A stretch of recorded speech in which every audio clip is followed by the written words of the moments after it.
We're lucky we don't have but one, but two volunteers from the Cuyahoga Valley Scenic Railroad to present to us a little bit of history and programming from their facility. But first I'm going to tell you a little bit about each of these gentlemen. First we have Eddie Speck, otherwise known as Trainman Eddie, Elf Eddie, North Pole Elf Eddie, along with other volunteer positions. He's been involved as a volunteer to CBSR since 2014. Prior to that, he was a supporter of CBSR through donations to the train, which is how he got started as a volunteer.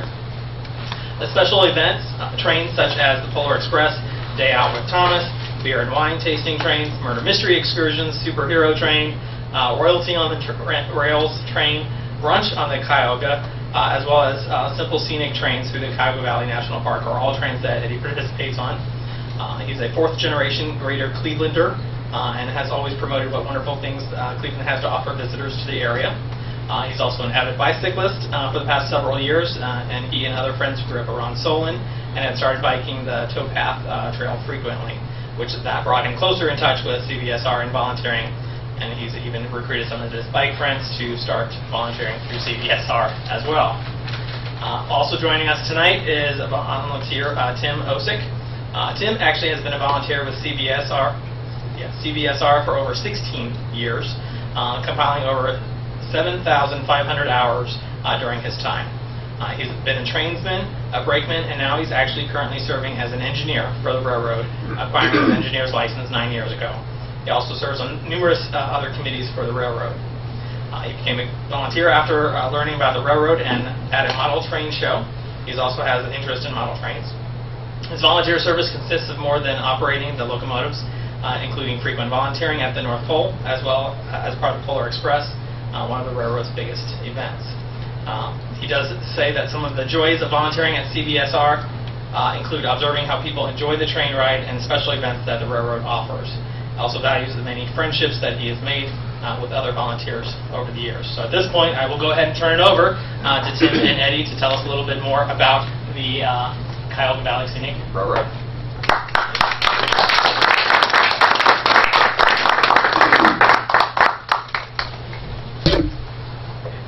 Good evening. As you said, my name is Tim Osek, and you took most of my first page. Oh, okay, sorry. That's okay. Yeah, I've been volunteering for 16 years, and I'd like to thank you very much for having us here this evening, and specifically thanks to Kevin for making all the arrangements. So thank you very much. I'd like now to introduce Ed Speck, my co-presenter.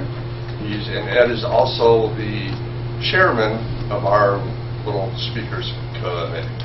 So hopefully I'll get a good grade this evening. Okay. So he's not getting a ride back. Yeah. So yeah, I'd like to talk a lot about the history of the railroad. I know Ed is going to be talking a lot about our current programs and stuff. So I'd like to ask you one question, a little bit of a trick question. Who has ridden on the railroad in Ohio that has the second most ridership? Like I said, it's a trick question. Actually, the answer to that one, the railroad that has the second most ridership in Ohio is Amtrak. Number one is the Cuyahoga Valley Scenic Railroad. We had shade over 200,000 passengers last year. We run all year round, and why not ride the train? Jeez.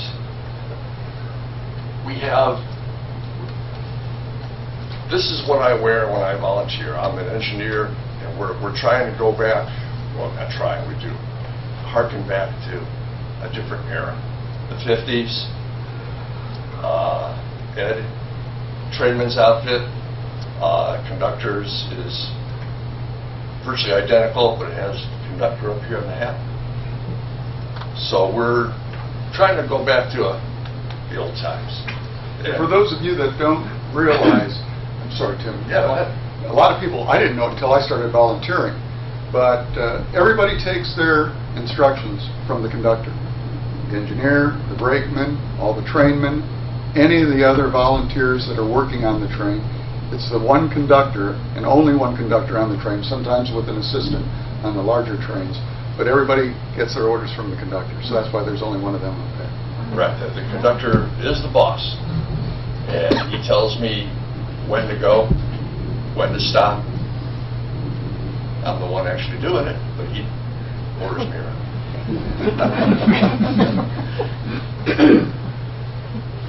And we have all authentic equipment. Most of our passenger coaches are from the 50s. We have some from the 40s.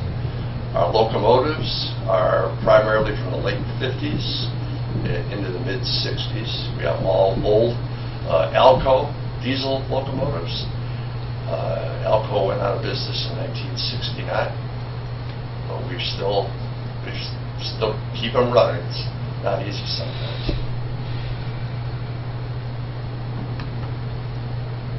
And yes, CBSR is the only railroad connecting two cities through a national park. Now, there's lots of national parks that are much larger, but they may be out in more remote areas. A little bit of history for the railroad. We started in 1972. We are a nonprofit.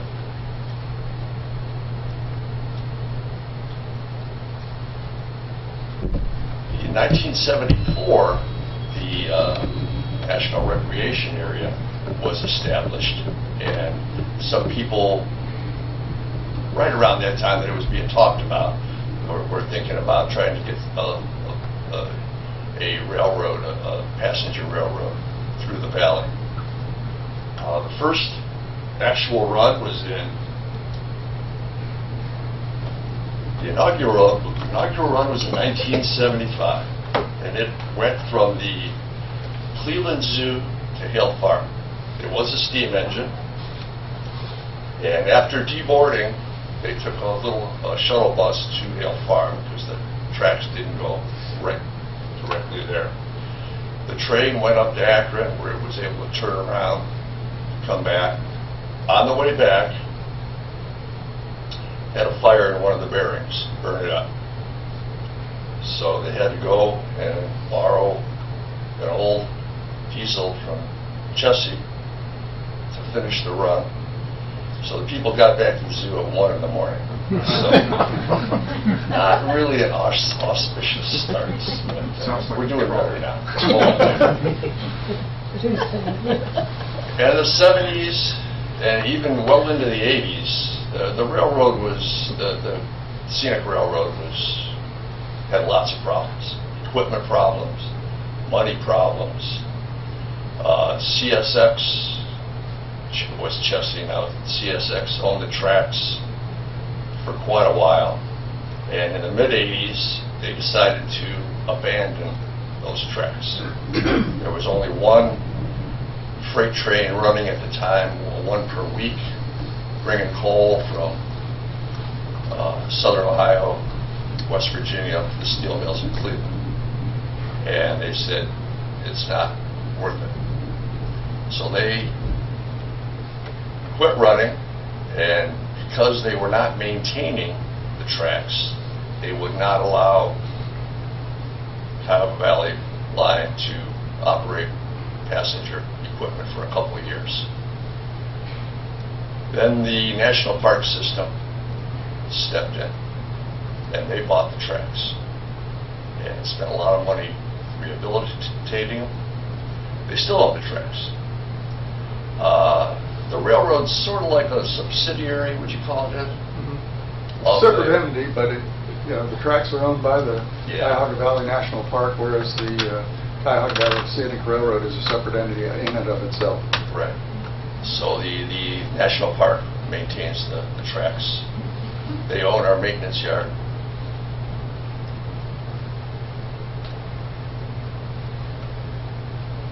Like I said, 75 we started, broke down. We still break down. I hate to admit it.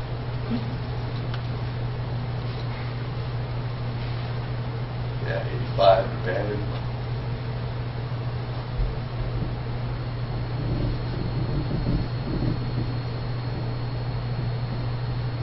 Officially, in 1994, we became known as the Cuyahoga Valley Scenic Railroad.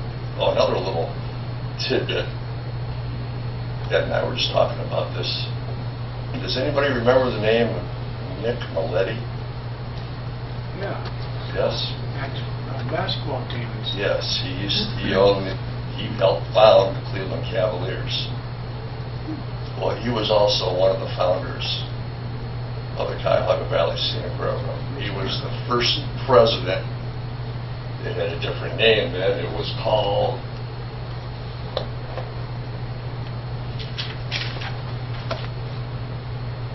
Cuyahoga Valley Preservation and Scenic Railroad. He was the first president in 1972. But in 1976, he resigned, saying that there were too many problems with the railroad and it would never be a viable endeavor. We proved him wrong. Did a good thing with the Cavs, but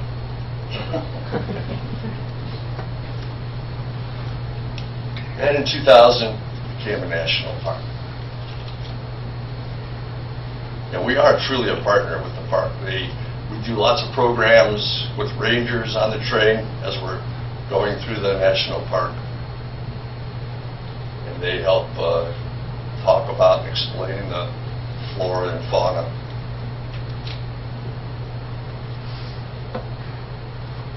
And we have trains running year-round. And Ed, would you like to step in and start talking about some of our trains? Sure. As Tim said, we're running pretty much 12 months out of the year. We do take a little break after our biggest function of the year, and that's the Polar Express. We'll talk a little more about that later. We shut down for about 3 weeks, 4 weeks in January, and then we kick back in with weekend runs. And in the spring, then it gets a little bit more advanced. In April, we start our Bike Aboard program, which we'll be talking about in a second. The fall, we always have numerous rides. We're going to get into a whole list of all the rides, but we are running pretty much 12 months out of the year. We have that 1 3-week break. For the scenic boarding stations, there are 3 primary stations. The northernmost is Rockside Road Station, also called the Thornton Station. Then Peninsula, which is sort of midway between the northernmost and the southernmost, which is Akron Northside. In distance, going from Peninsula North, it's 13.7 miles, I believe it is, to Rockside. The reason I know that is it was mentioned I bike a lot down there. I do more road biking now than I do on the towpath, but we once a month do this thing called Bike the Trail, Ride the Rail, and Lunch at the Lizard, because there just happens to be a really nice sports bar in Peninsula. So when you get done riding, you can go in there. My wife says, I don't understand. You go riding 20 miles and then you sit there and drink beer.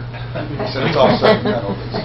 But anyways, there's our Peninsula Station that's midway, and then Akron Northside Station.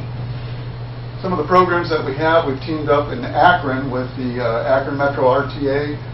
Akron Zoo is rivaling the Cleveland Zoo. Cleveland Zoo is a great zoo. The Akron Zoo has really improved over the years. So we've got a program where we have shuttle buses during the summer months where they will pick up on every one of the routes for the scenic. You can go in, take that shuttle, go in and visit the zoo, go to any one of the number of eating spots that are around there, see the Spaghetti Warehouse and other really popular places, a pizza place called Luigi's. But bring cash because they don't take credit cards. They will take a check. But, and then there's all kinds of other functions down there. Enjoy a relaxing ride through the scenic valley.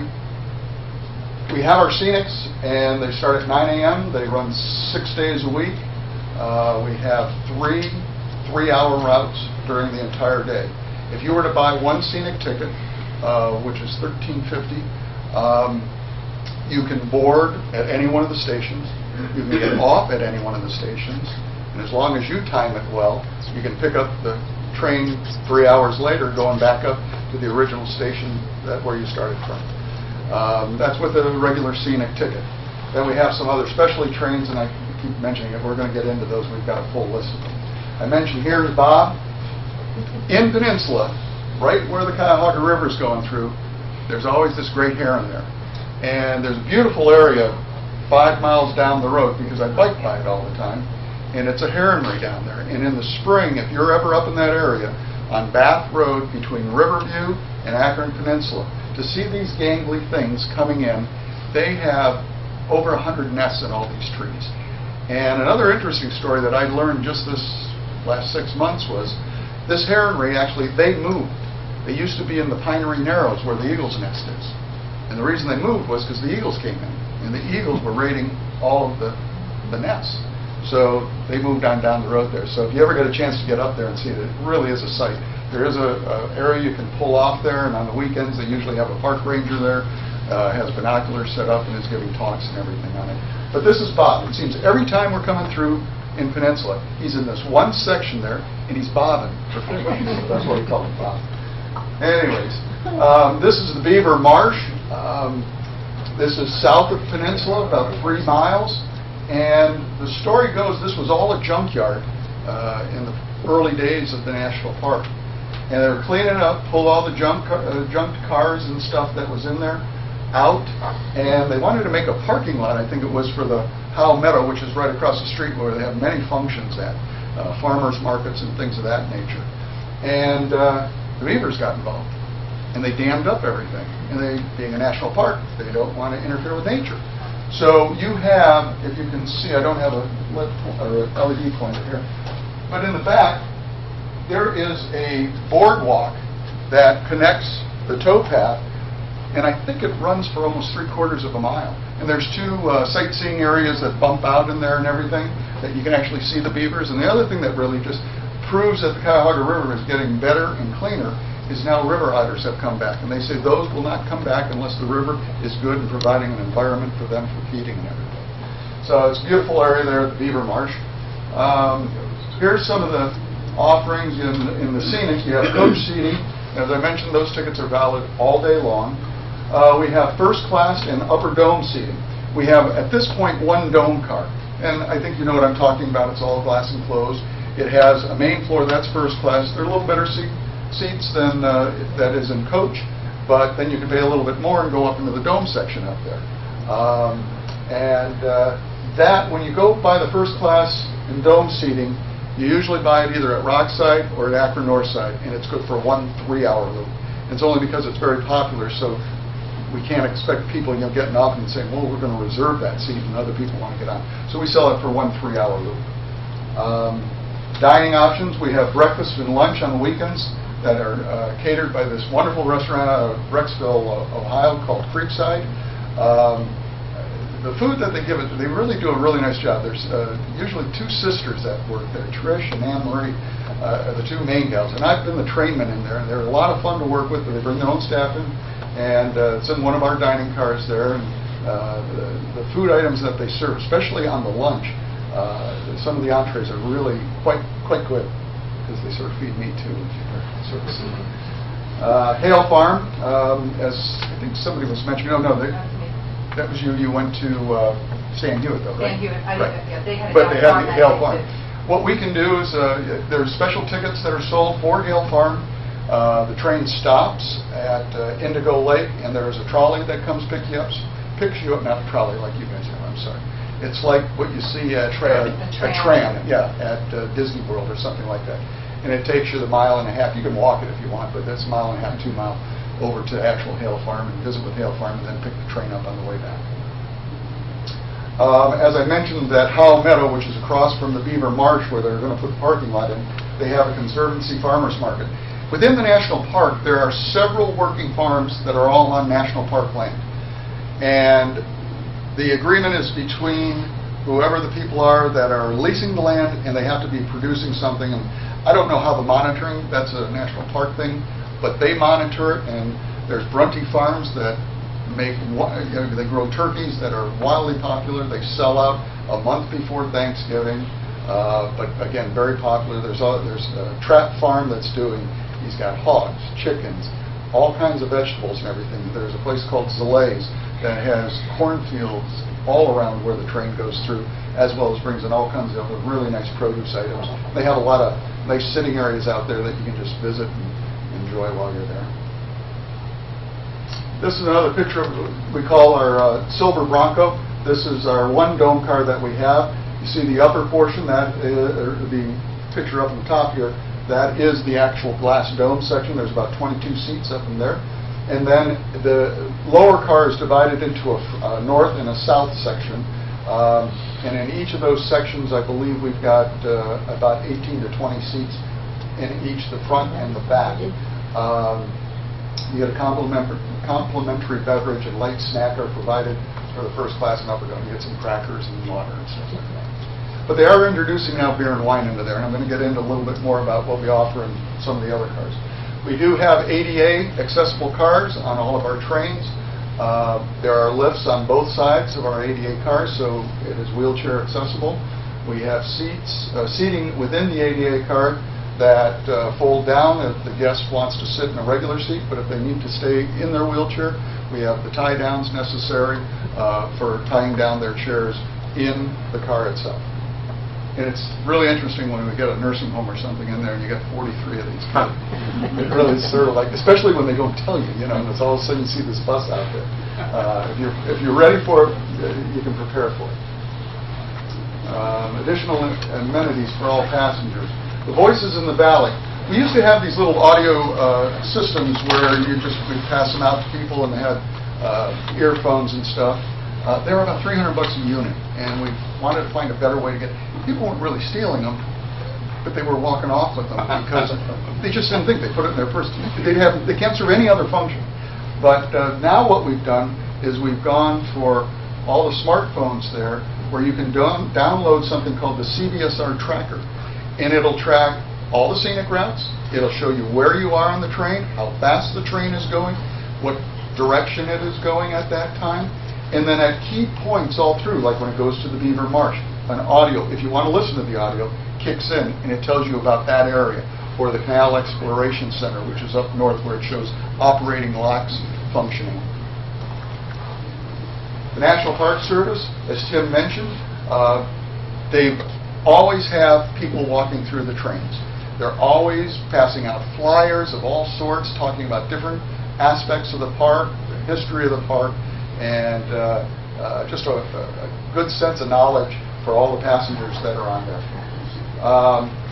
Restrooms are in all of our cars except the dining cars, and I think that's because they had kitchens in them, and so there just wasn't room for them. But we do have restrooms all over the train. We have a cafe car that provides beverages and railroad merchandise. I always say when we're having a beer or wine train, you ought to go down and buy some train whistles, and about 5 people do. Because as they get drunker, or as they drink more, I shouldn't say as some of them, as they drink more, they get into contests and stuff like that. But we do have all kinds of nice novelties. You can buy a conductor's hat, a trainman's hat, an engineer's hat. You can buy train whistles up there. $10. I had one guy one night. He goes, "I want that hat." I said, "Okay." And he goes, "How much?" I said, $1,000. And he started thinking about it, and I looked at the guy, but he backed down. We got to pay $100 for him. So, anyways, the other thing about the cafe car, as we mentioned, there's all kinds of food in there. If you're doing a scenic ride, and you want to get a nice little sandwich or assortment of meats and cheeses and stuff like that, and salads and things like that, there's beer and wine. And it's not just beer and wine. We are supported wildly by a lot of the craft brewers, especially Thirsty Dog. They have a beer named for the train called Rail Dog. It's a wonderful stuff. And so when you go in there, it's not just Bud Light, Miller Light, that kind of stuff. There's a nice assortment of nice beers in there, as well as other refreshments. And that's a picture of the cafe. But that's a picture of our cafe car there. And hot dogs and things of that nature too, that popcorn. Okay. I talked about the Cbs Train Tracker app. This has gotten very popular, and as I said, we've now evolved it. When it first came out, it wasn't available on the special event trains, but the special event trains are things like our beer and wine tasting trains, which we usually have one beer train, one wine train a month. Then we have other special event trains, and I'm going to get into that in a little bit. It's working on both Android and iOS. The bike, hike, run, and now kayak aboard. Very, very popular.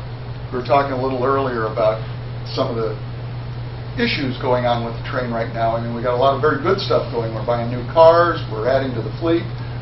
But whatever brainchild within the national park thought of this one, they took out 4 bridges and closed them down in April and May, and the bike aboard starts in April. And you've got a place that rents bikes in Peninsula. So you want to come in and rent a bike, well, okay, what should I do? Well, you can go 3 miles that way, and you can go 2.5 miles that way. You can't go any further. So he's not renting any bikes. Nobody's going on the bike aboard. So, you know, it finally opened up in June on the north side. The south side still has a couple bridges out. But you can ride from Peninsula up to the Rockside Station. You can actually ride all the way up into Cleveland if you'd like to, and then swing around. When I do that Bike the Trail, Ride the Rail lunch at the Lizard deal, there's sometimes, I mean, we'll have as many as 40 people. And I'll get a group of guys, and we'll leave about 9:30 in the morning, and we'll go up to the Fremont area, swing around. My wife will come down a little bit later. I'll lock her bike, take it off the rack, and still lock it to my car. She meets up with some gals around 10:30, and they just do the 13.7 miles, and we all meet on the 12:50 train, and we all ride back. They have a car just for the bikers called the biker car. It's got its own little lounge with its own selection of the craft beers in it. I like some. Anyways, we also do bike, hike, run, and kayak. By this, what we do is, if you want to bike from Peninsula, say, up to Rockside Station, get on the train and ride it back, $5. That's what it costs you for the ticket, for the one-way ticket going back. Now, it's only good for that one-way going back. You can't be riding all the whole time, because when you turn your bike in, you got to say, there's a baggage car there, and they've got hooks hanging up in there, and say, okay, where's your bike go? Peninsula. They hang it in Peninsula. And that bike's going to be dropped off in Peninsula, so you better be off the train, too, when the bike is taken off the train. But they also have runners now that they're allowing to use this run up, pay $5, go down, and now kayaking. There's more and more traffic on the river with kayaks. I ride up and down Akron Peninsula Road almost daily, 5-6 days a week, and I'm seeing more and more kayaks out there. They're going to be removing the dam underneath the Route 82 bridge in September of this year. That's about a 10-foot fall. Now, some kayakers are vicious and take it, but a canoe, you can't do that. So, excuse me. A couple weeks ago when I was out, it was during the middle of the week, right there at Brecksville, we stopped at 32 kayaks to board. Yeah. That's the most I've ever seen in one. Right, and that's the kind of thing we really hope we get the word about that, because it throws off. You might have 4 at best bike handlers that are on, and those are staff people, those are not volunteers, because you got to pay some young kids that can hoist stuff up and everything else. But for kayaks right now, we're charging $10 for a single, $15 for a double. And what they're going to be doing also, there's a station just north of Peninsula called the Boston Station, and it is the focal point of all activity on the towpath. There's a nice museum there. There's an art museum there. And what they're doing now is they're expanding all of that. They've taken over some old buildings there. They've got them lifted up. They're redoing the foundations on them. And what they're going to do is also cut out a livery right there where they'll be renting canoes and renting boats.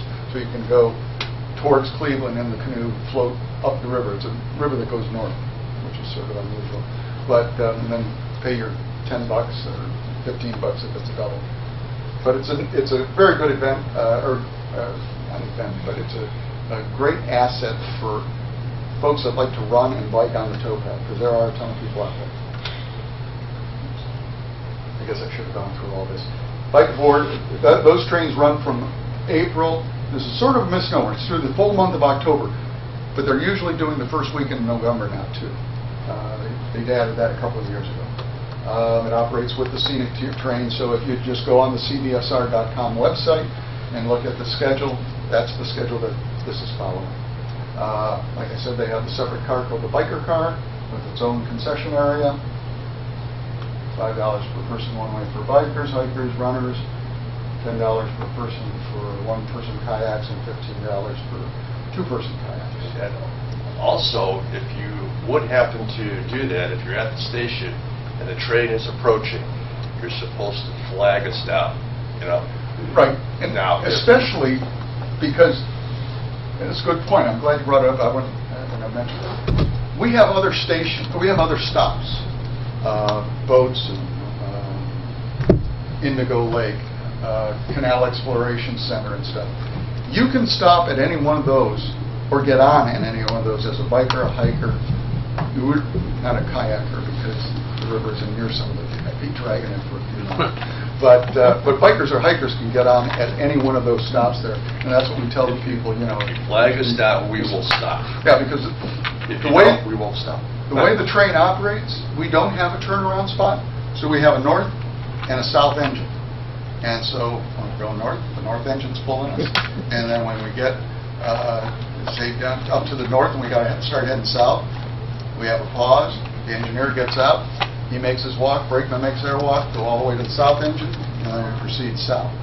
So, Also, I've had, like if we have some nice days in March, for example, or November, people may be out bicycling, and they'll want to hopefully ride the train or bike aboard. It's not our, so they'll be out there waving at me, and I wave back as we go by. And I'm not allowed to stop then. yeah. But we don't have the facilities, Right. and the baggage car is off. Right, There's, right. You know. Yeah, it's just on our scenic. Okay. Take the train one direction, ride or hike or kayak in the other direction on the Cuyahoga River. That's one of the maps that are there. We were trying to figure out what we were going to bring down here. We have so many different individual brochures that we would have had to bring a box. The best thing that we can say, instead of giving you a giveaway, cbsr.com is the website. You can go on that and find every little, whatever niche you like. You want to go bike, hike, drink wine, drink beer, wine and paint. We have canvas wine trains. My wife did that last weekend. Yeah, very popular. I couldn't understand The how they painting do it. didn't come out too I well. wondered how many She people got got painted to the guy next to him. You know, he's going along that whole thing. Anyway. Special event trains. Whoops, I went way too fast. Okay, Day Out with Thomas, Steam in the Valley, Pumpkin Express, Polar Express, Decades Train, Murder Mystery, Haunted Train, Emerging Brews, Education Trains, Ales on Rails, Great Escape, Royalty on Rails, and Super Egos. Breakfast, brunch excursion, dinner trains, unique individual charters on the St. Lucie, the Caboose, individual coach cars, and the dining car.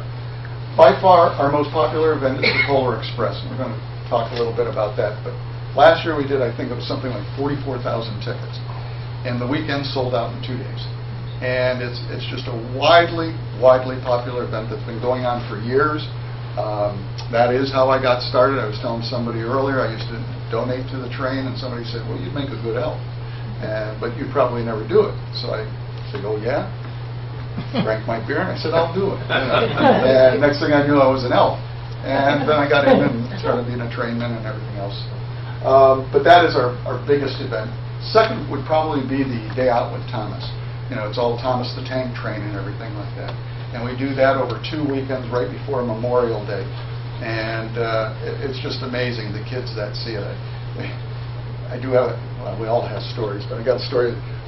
One of my daughters, youngest daughter's a nurse at the Cleveland Clinic, and this one gal friend of hers that I've known, she comes out with her 2 kids, and she goes, there's Trainman Eddie. So she hands me these 2 little kids. I've got the picture. I think I've got it on my phone with me. And you ever hear stranger danger? Here's these 2 kids like, Mom, what are you doing? They didn't know. You know, I'm old, there's 2 kids. But there are more kids having a lot of fun up there. And I had a really good experience this last Thomas because I'm coming out and we're really busy. I mean, I was in a coach that was, let's see, we had 4 or 5 runs. We had no less than 79 in each of the coaches, each run, and they hold about 82 or 84. And this one lady says, I know you're busy, but I want to say something. My daughter kept saying something to me about you. And she goes, I didn't know what she was talking about. She goes, look, you were their elf. So I said, okay, kids, this is proof. Santa's watching you all the time. But it was really neat having that picture. I wish I could have gotten it from her. Anyways, Decades train, that's a music train where we have different cars going in the 50s, the 60s, the 70s, the 80s. People are walking back and forth, drinking and what have you. Murder mystery train is just that. We have an outside cast that comes in. They take over 3 cars, and you get a little box dinner with it. And you can go up to the cafe car and get some beer and wine. Usually everybody does do that. But it engages everybody that's on the train. You're part of the clues and everything else. Very, very popular. Those sell out like crazy. The Honda train, we've got one guy that comes in for one coach. It's usually, we'll have 3 murder mystery coaches, and then we'll have one coach doing just the Honda train. He's just talking about stories on the train, different haunted stuff, and they turn the lights out and all that stuff. Emerging grooves, I was talking to the guys earlier about this.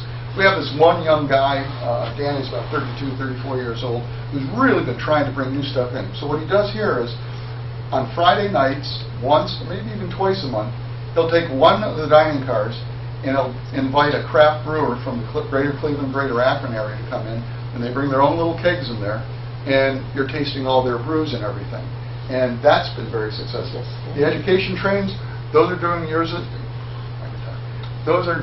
generally through the school years, early in the morning. We're picking up kids in the Cleveland area from Cuyahoga County and then all the other surrounding counties. And then down into Summit County, we pick the kids up in Akron.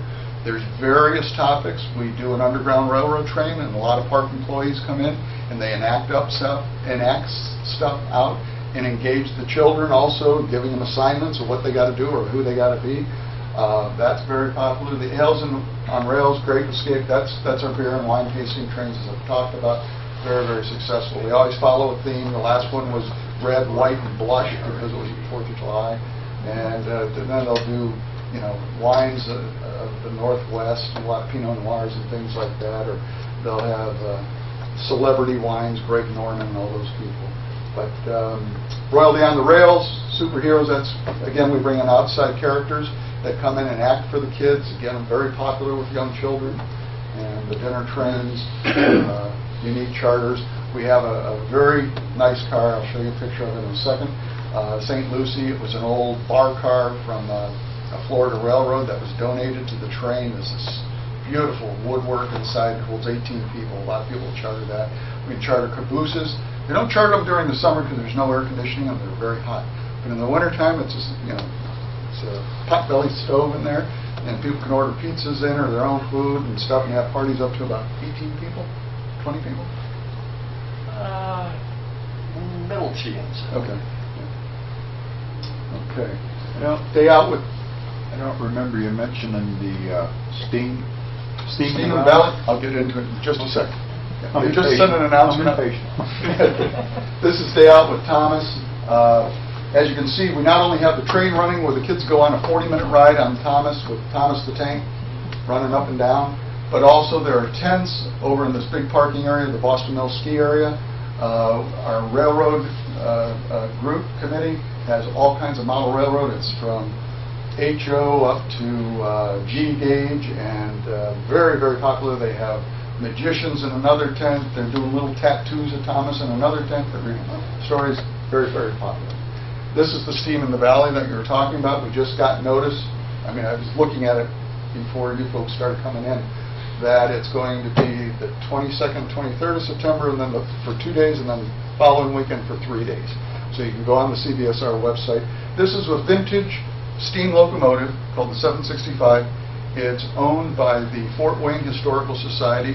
It comes complete with its crew, coal car, and actually the 2 cars after the coal tender are their cars that are open-air cars. And everybody's, oh, I want to ride it. You're going to do that, don't wear white. That's all I can say, because you're going to look like, ash afterwards. Yeah. But it's, again, this is something that sells out. You go for a ride up and down, and then it lets you out if you want. It backs up, then it comes roaring by at full speed, so you can get pictures of it and everything. Again, very, very popular event. Always held in the fall, the last 2 weeks and weekends in September. Polar Express, our big thing. Every night we have 8 Santas. And we go from November 13th to December 21st, I think it is. And we do not, the only day and night we do not function is Thanksgiving Eve and Thanksgiving Day. but we're running 2 trains a day, sometimes 4 trains a day on the weekends.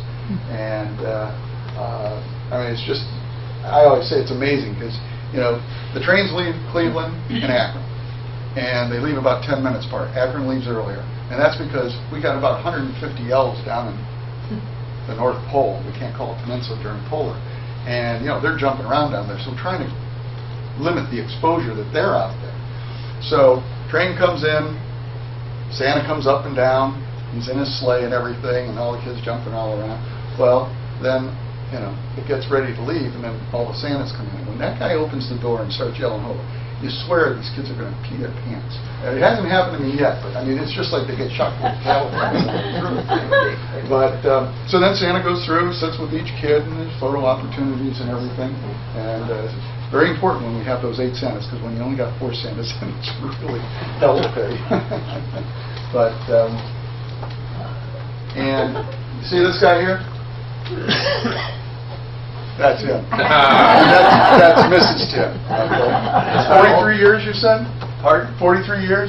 We've been married 43, almost 43. That's my alter ego up there. I'm be mean and nasty and get away with it. It's so funny. I mean, he's out there, you know, and he's going like this and everything, and all the kids, they're not flipping him off, but you know they want to, but they're not so bad. The lower picture that's there, that's just, they really do, the train really does a great job with lighting up the downtown area of the peninsula. They simulate northern lights. They've got all kinds of other stuff going. And the kids, even if there's not snow on the ground, it's really great if there's snow on the ground, but the kids really get a kick out of it. And like I said, we're not allowed to call it peninsula. I'd had a lady, when are we getting to peninsula? I don't know, ma'am, we're getting to the North Pole. But she said, no, don't give me that. You know. And we're not allowed to use it. We're not allowed to call them Santas on the train either. We've got to call them reindeers. We're all walking with radios. We're talking to the conductor as he's talking to the conductor. We're getting orders from the conductor. We're getting information or what have you. We all carry these little cards around. These are mileposts. So when you're in the dark, you don't know where the heck you are. You hear the engineer calling out milepost such and such. Oh, okay, well, by the Boston station. But anyways, I just lost my whole train of thought. What was I saying? Reindeer. Oh, reindeer. Yeah, that's right. We can't call them Santas. We've got to call them reindeers, because if a kid hears us saying, "Well, I got Santa leaving my coach right now," and another kid, you know, says, "Well, Santa just left that coach." I mean, so we all got to call them reindeers, and it throws them off. And we can't let kids go from one car to another. You know, "Oh, I want to go to the cafe car now. I saw Santa. I want to go up and buy something." No, can't do that because he's probably going to run into another reindeer. Education trains. We talked about this. Generally, they're kids board at either the Cleveland Rockside Station or the Akron, they call it Akron Northside, but it's our southernmost station. Monthly beer and wine tastings, as I said, very popular. We generally have 1 beer, 1 wine tasting a month. This month, July, we had 2 wines. I'm not sure why they did that, but 2 wine tastings. The wines sell out really popular. This is the St. Lucie Sound. You can see the bar area of that, all the nice inlaid wood. The bar, you should see the mosaic that was in there, pulled away carpeting on it. They found this beautiful mosaic that's being restored. It's just gorgeous. But it's a fun car. A lot of people like renting it out. We sell tickets for this, for the Polar Express. It's a select group. It only seats 18. It's $95 a ticket, so you know it's a little pricey, but it's a neat environment. During the week, you can go in there for $35. Let's see, lunch and dinner trains. As I mentioned, Creekside goes in, does brunch and afternoon trains. We were doing some dinner trains. I don't think we've had them set up now with different chefs. You know, we were trying to get guys like Michael Simon and stuff, but it's just hard to get those guys. But we're doing a few things with dinner trains, and we're going to try to start that back up. Right now, we're just doing the brunch and lunch trains. Volunteer opportunities. We're always looking for volunteers. Lou, is it? Is that your name? We have Ralph McConnell, 94 years old, showed up last night for Mentor at our monthly volunteers meeting. He is on a train 2 to 3 times a week. And I mean, the guy is just energizing bunny up there. But we're always looking for volunteers. If it's 1 day, if it's 5 days, whatever. I know it's a bit of a haul for you folks getting up there, but it's amazing. During Polar Express, we have one trainman comes all the way from Columbus. And he comes up for 2 nights, stays at a hotel, and then goes back down because he just loves doing it. That's Ralph right there. different opportunities, trainmen like I am, engineers. That great gentleman in the picture who's an engineer, his name is Sean Vini. He is a biology professor at Kent State. Yes, that's Dr. Sean. So we come from all walks of life. Now, didn't we have a former United pilot that was an engineer at one time? I don't think he's still in the system now, but I remember hearing that there was a United pilot. His name is George Bliley, and now we have another one, Mark Tobin. Oh, okay. He's currently... I didn't know Mark was. Okay. He's a United pilot. Concessionaires, servers, maintenance support, office support, guest ambassadors. I always say when we're on a train, if they look like a penguin, we're a volunteer. But then it also includes these guys, so I got to mention them guys and stuff. Then I point out Danny, the overhead, because he's staff. Okay, train women. And then crew, one of our conductors, Deb Pearson. Is up there. That's me. What? I'm up there. You were? Yeah. Angle. Our Fitzwater yard, as Tim mentioned, that's our main yard where all of our engines or everything is based out of. That's where all the volunteers generally board the train. Most all maintenance is done there. We do sometimes send a locomotive outside, but the majority of all the maintenance is done there, and you can see all the different aspects of it. To become a volunteer, visit cbsr.com. Volunteer. We call Sherry Leveling. Sherry's in charge of all of our volunteers. And as I said earlier, we didn't know what to bring in so far as literature. I've got some cards there that are any spec cards. It's got the CBS logo. You're welcome to have one of those. But cbsr.com, you go on that, you can pick anything that you want to look at, and that might be of interest to you. So we hope to see you up on the train sometime. Any questions? I think that's pretty much it. Yes, back there. How many cars do you have?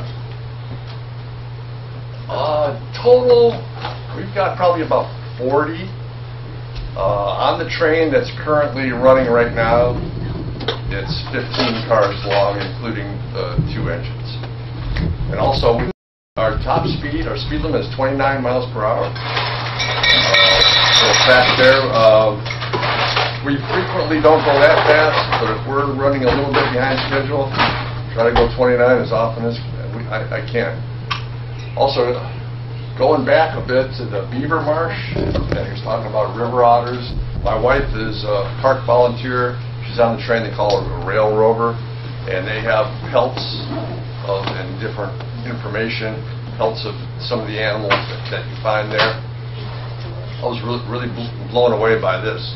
A river otter, if you take 1 square inch, how many individual hairs are in 1 square inch of a river otter? I guess 10,000. Somebody else guessed 8,000. She got this little grin on her face. She goes, 350,000 individual hairs in a square inch. So cold. That's why they can stay That's a nice hairy and beast. warm. Pardon? That's a hairy beast. It sure is. Who got the job of counting them? Probably some intern. I worked with a guy that Some once intern. used to say he Right. probably knew exactly how many hairs he had on his head. Any other questions? Do you ever run into any problems with the alcohol you sell and stuff on your passengers and that? With over-serving? Yeah. Oh, hell yeah. Yes, we do. I mean, we had this is an interesting, funny, it wasn't funny. 90% of the time on the beer and wine trains, we have one conductor, Kirk Kaplan. Kirk is about as short as I am, and he's probably got about 120, 130 pounds on me. I mean, he's just this big barrel-chested guy. And Kirk doesn't take anything from anybody. I couldn't be on that train. It was in January of this year. I had to unvolunteer at the last minute, unfortunately. And what happened was 6 people got on. Mother, father, daughter, son. Daughter and son just got engaged. So it was sort of a little engagement party. They had all been drinking prior to getting on the train. Well, they were doing things they shouldn't have been doing, and Kirk warned them once. This guy got up and he goes to bump Kirk. against the wall. That's the last thing you want to do to Cook. So he presses up, and then he makes a phone call. 8 park rangers came out of nowhere at the next stop.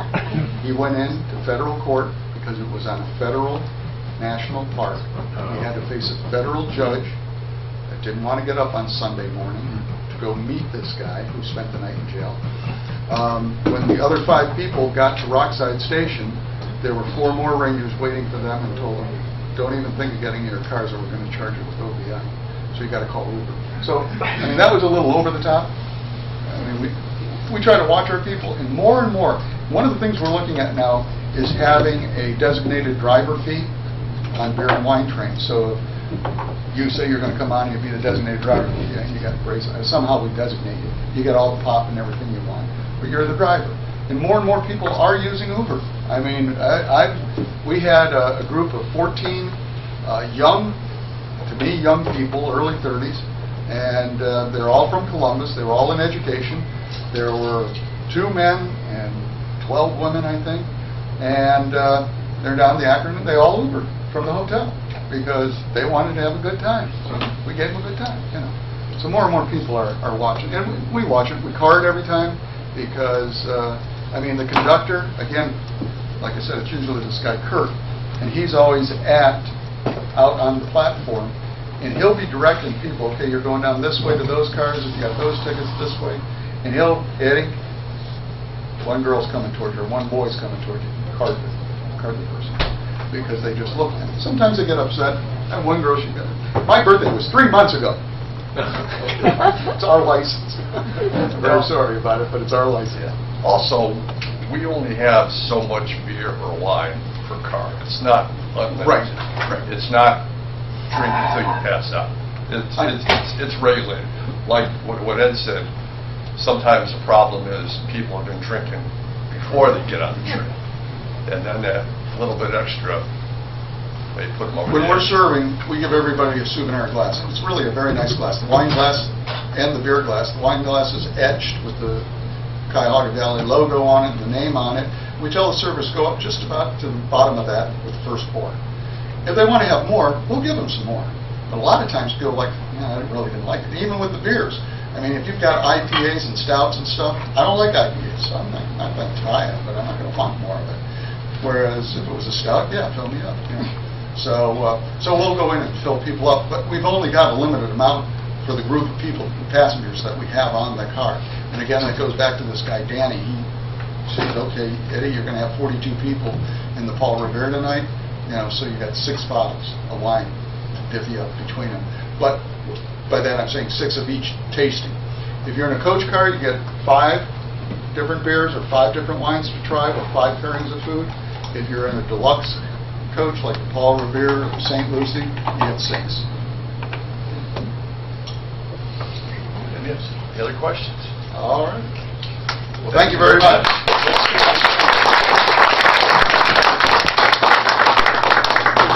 All right, again, wanted to thank Eddie and Tim for educating us about Cuyahoga Valley, so hopefully some of us can spread the word to other family members about taking a train ride sometime and refreshments. And we have 2 more announcements.